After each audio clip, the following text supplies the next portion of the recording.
Hello বন্ধুরা, আবারও আমার একটা নতুন ব্লগে তোমাদের সবাইকে স্বাগত। এই শর্টসটা তোমরা অলরেডি দেখে ফেলেছো, কারণ আমি শর্টসের আকারে অনেক ভাগে ভেঙে ভেঙে গোপু সোনার সঙ্গে আমাদের কিভাবে হোলি খেলা বা হোলি খেলার জন্য যে ডেকোরেশন সবটাই শেয়ার করেছি। তো আজকের একদম ডিটেলসে তোমাদের সঙ্গে শেয়ার করব আমি আর মিমো কিভাবে পুরো ব্যাপারটাকে রেডি করেছিলাম। তো প্রথমে কোথায় করব ভাবছিলাম। ভাবার পরে মনে হলো যে গোপু সোনাকে নিয়ে তো আমরা ছাদে চলে যেতে পারি। তো মিমোকে বললাম, মিমো বললো হ্যাঁ মা চলো ছাদে চলে যাই। বলে ছাদে গিয়ে দুজনে মিলে পুরো জায়গাটাকে প্রথমে পরিষ্কার করে নিলাম। ধোয়াধুয়ি কমপ্লিট করার পরে এই ইটগুলো আমাদের ওপরেই ছিল, তো সেগুলোকে একটা জায়গায় সুন্দর করে রেখেছি, কারণ একটু উঁচু টাইপের কিছু একটা বেদি টাইপের করতে চাইছি। তো এইরকমভাবে ইটগুলোকে রেখে সেগুলো খুব ভালো করে ধুয়ে নিলাম। আর এখানে দেখো কিছু গাছ দিয়ে দিয়েছি, কারণ গাছ থাকলে জিনিসটা মানে ডেকোরেশনের একটা আলাদা লেভেল চলে আসে। যে কোনো ডেকোরেশন আমি করে দেখেছি, সেখানে যদি একটা দুটো গাছ ইনক্লুড করা যায় জিনিসটার পুরো লুকসটাই চেঞ্জ হয়ে যায়। তো সেই রকমভাবে থিমটাকে ভাবলাম। হ্যাঁ, আমি ইউটিউবে প্রচুর খুঁজেছি গোপাল সোনার সঙ্গে খেলার যে জায়গাটা রেডি করা যায় কিভাবে, সেই আইডিয়া পাওয়ার জন্য প্রচুর খুঁজেছি, বাট সেইভাবে আমি কোনো ভিডিও পাইনি। তাই আমার মতন আমার মনে হয়েছে কেউ যদি খোঁজ করে তাহলে যেন আমার এই ভিডিওর মাধ্যমে তারা সেটা দেখতে পায় এবং সেই মতন একটা আইডিয়া পায় কিভাবে করা যায়। তো দেখো, আমি আমাদের পেছনে একটা ডেকোরেশনের জন্য কেনা ছিল আমাদের ওই পাটকাঠি, তার সঙ্গে গাছের ওই পাতাগুলো লাগানো, ওইটা বাড়িতে ছিল, ওইটা ব্যাক সাইডে দিয়ে দিয়েছি, তাতে লুকসটা আরও সুন্দর এসছে। একটা হলুদ কালারের কাপড় যেটা আমি নিয়ে এসেছিলাম, নতুন কাপড় এটাকে আমরা একটা ডিজাইন করে ওই পিছনটাতে লাগাবো।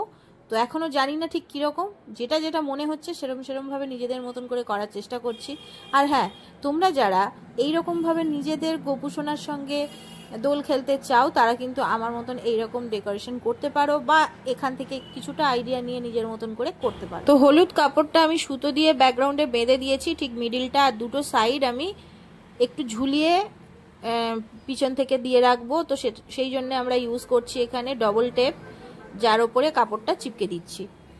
ঠিক এই রকম দেখতে হয়েছিল, দেখে নাও। আর সামনে আমরা একটা চৌকি রেখে দিয়েছি যার ওপরে আমরা গোপু সোনাকে বসাবো। আর এখানে আমি গোপু সোনার ওই ব্যাক সাইডে যেখান থেকে দেখো একটা ছোট্ট অংশ দেখা যাচ্ছে পিছন পাটটা, ওইখানে আমি এই পাখাটা দিয়ে দিচ্ছি, ময়ূরের পালক দেওয়া, এটাতে আরো লুকসটা সুন্দর আসবে।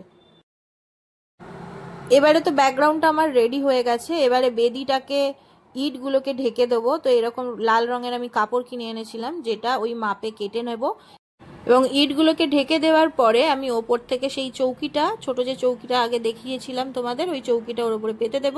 আর তার উপরে গোপু সোনার একটা আসন আমি পেতে পুরো ব্যাপারটাকে রেডি করে নেব। এরপর গোপু সোনার সঙ্গে আমি যেহেতু আজকের ফুলের পাপড়ি দিয়ে দোল খেলবো, তো সেই জন্যে ফুলের পাপড়িগুলোকে আগে রেডি করে নিচ্ছি, আর তারপরে আবিরও খেলবো, সেগুলোও রেডি করব।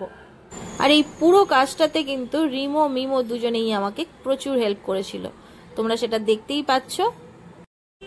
ফুলগুলোকে রেডি করে নেওয়ার পরে এবারে আমরা আবিরগুলোকে রেডি করছি। গোপু সোনার জন্য আমি হার্বাল আবিরগুলো কিনে এনেছিলাম, আর সেগুলো ঢালার জন্য ছোট ছোট মাটির বাটি নিয়ে এসেছিলাম, সেগুলোর মধ্যে ঢেলে নিচ্ছি।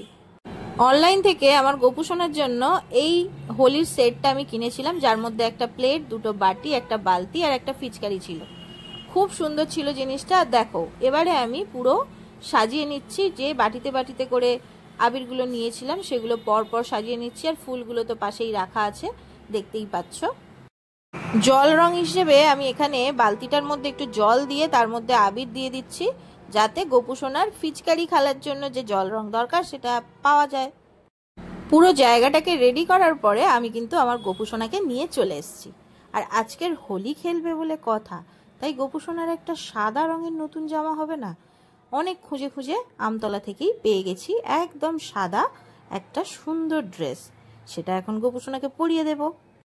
দেখো ড্রেসটা পরে আমার গোপু সোনাকে কেমন লাগছে কমেন্ট করে কিন্তু অবশ্যই তোমরা জানাবে। আর এই পাগড়িটা পরতেই আমার গোপু সোনা একদম একদম সুন্দর হয়ে গেল। দেখো, তো দেখো আমার গোপু সোনা কিন্তু একদম রেডি হয়ে বসে পড়েছে রং খেলবে বলে। তো তোমরা তোমাদের গোপু সোনার সঙ্গেও কিন্তু এইভাবে রং খেলতে পারো। আর যদি আমার এই ভিডিওটা থেকে কোনো আইডিয়া পাও তাহলে অবশ্যই কমেন্ট বক্সে জানিও যে এখান থেকে কিছু আইডিয়া নিয়েছো। এটা আমি পুরোটাই নিজের মতন করে করার চেষ্টা করেছি। আর এর পরের ভিডিওতে তোমাদের সঙ্গে শেয়ার করব গোপু সোনার সঙ্গে আমার মিমো কীরকম মজা করে দোল খেললো। টাটা।